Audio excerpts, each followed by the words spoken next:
So I want to go here. This is another project that Fight for the Future made me aware of. So I'm a little foggy here, but I wanted to get in nuts and bolts. There's surveillance going on in the cryptocurrency world. This is a website y'all put together. The government wants to see your cryptocurrency transactions. Now the U.S. government has proposed a new rule that would allow for more warrantless surveillance that would make it more expensive and difficult to use crypto. What's going on there?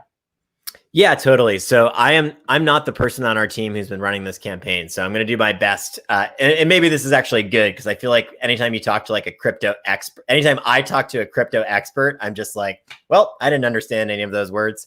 But I will be able to give you my limited layperson's understanding of this, which I think is good because it makes it more about, like what's really at stake here. So my understanding of what's happening is we have this agency within the Treasury, FinCEN, which is supposed to deal with things like kind of, fraud, big fraud, kind of financial crimes, right?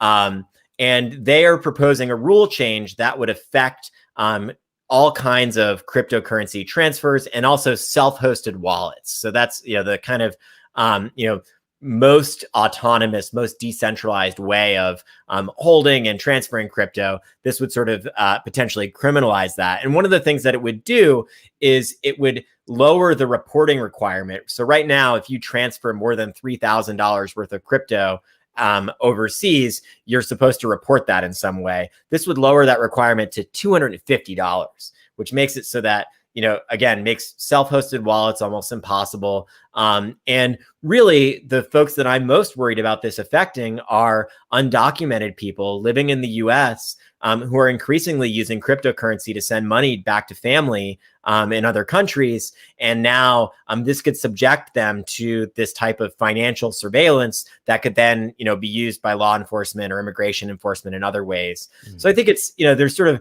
broader issues here at stake from my perspective.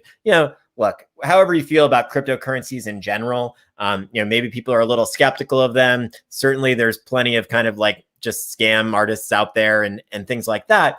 But, as a concept, it's a very new technology. It's a technology that has some real potential to, democratize finance, to, cut into and or cut out rather big banks and predatory fees and this whole very predatory financial services industry. And so, there's a lot of potential there. And generally speaking, my feeling is that, we shouldn't kill this technology in its infancy. We should give it a chance and see if there are ways that it might be really beneficial. But this seems like another move by the federal government that just sort of is, treating all cryptocurrency as if it's suspicious and sort of, making it more difficult for people to, use cryptocurrency privately and basically subjecting people to more surveillance if they use cryptocurrency. Yeah, I mean, and I'm like yourself. I do have a little bit of cryptocurrency, so I'm learning a little as I go. I'll let you buy me lunch. That sounds good. Huh?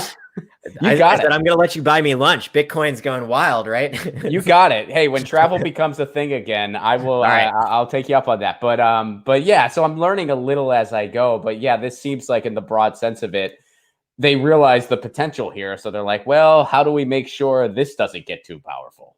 We got to make sure this doesn't get too powerful. Yeah, and it's hard to say. It's like some of these. This is kind of an obscure federal agency, and they're just sort of making rules, and they're kind of a hammer, and they see everything as a nail. Sure. But again, the good news here is that we've got that page that you threw up. More than 3,000 people have already used that page to file a comment ahead of their comment deadline, which I believe is later this week. And, one of the things that the comments we're filing says is just that, they're supposed to conduct an analysis of how these types of rule changes might impact privacy. And they basically just didn't do that. And so, there is a real chance here where we can flood them with a bunch of comments. They'll be like, oh, crap, we didn't do this thing that we're supposed to do. And we could get them to reverse the rule entirely or to, kind of do a new rulemaking process where they do consider issues of privacy. And maybe they would come out with a different rule that sort of tries to address some of the real concerns that they're raising without kind of painting everyone with the same brush and criminalizing or kind of demonizing people for using cryptocurrency, which is something more and more people are doing for all kinds of reasons, totally legitimate reasons. Mm-hmm. Get your news on with Ron. Don't you want to know what's going on? We're getting our news on today. Get your news on with Ron. Don't you want to know what's going on? We're getting our news on today. Yeah, yeah, yeah. You can tweet me an article at Ron Placone. We'll go through it together and make it our own. Get your